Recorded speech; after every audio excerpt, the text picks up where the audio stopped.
Se você me perguntar as 5 pessoas que eu mais me inspiro, eu quero te falar de um cara que infelizmente perdeu na luta contra a Covid e que eu considerava um pai. Então, um período de 1 ano, 2 pais, o meu biológico foi embora, não por essa doença, por doenças dele mesmo que ele tinha.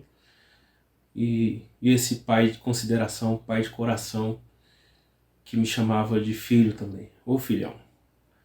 Esse cara, ele me inspirava e me inspira de tal maneira que sempre quando estava perto dele a gente parava para poder aprender.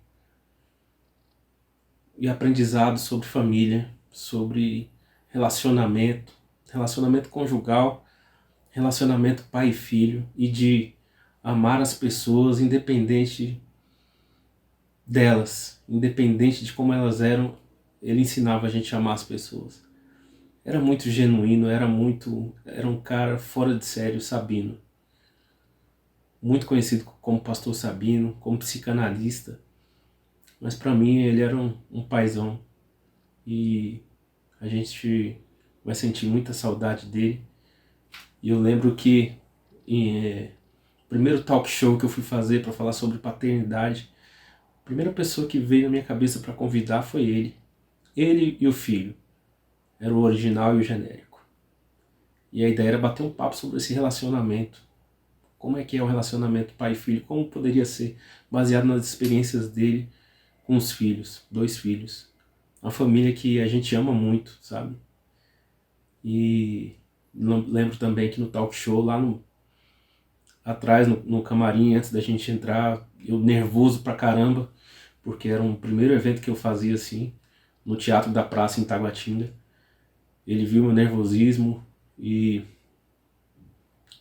colocou a mão sobre os meus ombros e falou assim: filho, não precisa ficar com medo, porque você nasceu para isso. A sua vocação está nisso aqui. Então respira fundo, que é só o começo. E aquilo eu guardei. E guardei, levo para minha vida e sempre penso nisso, e agora com mais intensidade, porque ele sempre apoiou. Ele sempre me incentivava, achava muito legal. E eu queria dividir com vocês isso. Queria que a família dele se sentisse abraçada e saber que ele deixou um grande legado para a sociedade. Por cada pessoa que passou na vida dele, com certeza não foi odiado, pelo contrário, foi muito amado. Muito amado. Eu queria homenagear ele aqui, relembrando esse dia que ele teve comigo junto com o Sabino Júnior, num bate-papo, num incentivo. Meu pai estava na plateia, então eu tive naquela oportunidade 2 pais reunidos, vendo eu tentando construir alguma coisa que eu acreditava e que eu acredito. Então, com o coração triste, porque não teremos mais ele por perto, mas com o coração alegre de saber que as nossas vidas, quem passou por ele, foi transformado de alguma maneira. Então, conheçam um pouco do querido Sabino Dourado. É preciso entender, todos os pais precisam entender, os nossos filhos vão querer dividir a gente.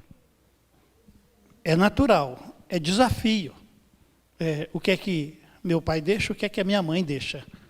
Então, quando ele encontrar bloqueio em mim, ele vai para ela. Isso. E ele vai jogando, é da natureza mesmo do filho, ele vai jogando com isso. Se ele perceber que a casa está dividida, quer dizer, minha mãe é o sargento e meu pai é o doce, ele vai ali. Mas isso traz um prejuízo absurdo. Absurdo. A saída, você já disse, tem que ser no privado, pai, sentar com a mãe e falar bem assim: gente, resolve aqui, ou você vai criar um marginal. Você vai criar vai dar uma facilidade que vai prejudicar.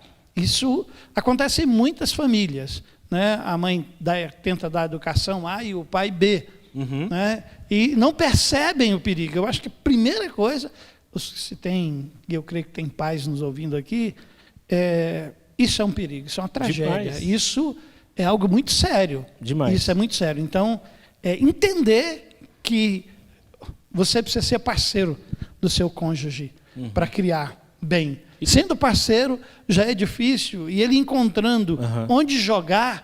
Então os meninos às vezes vinham em mim: pai, deixa isso. Não. Mãe, deixa isso. Não.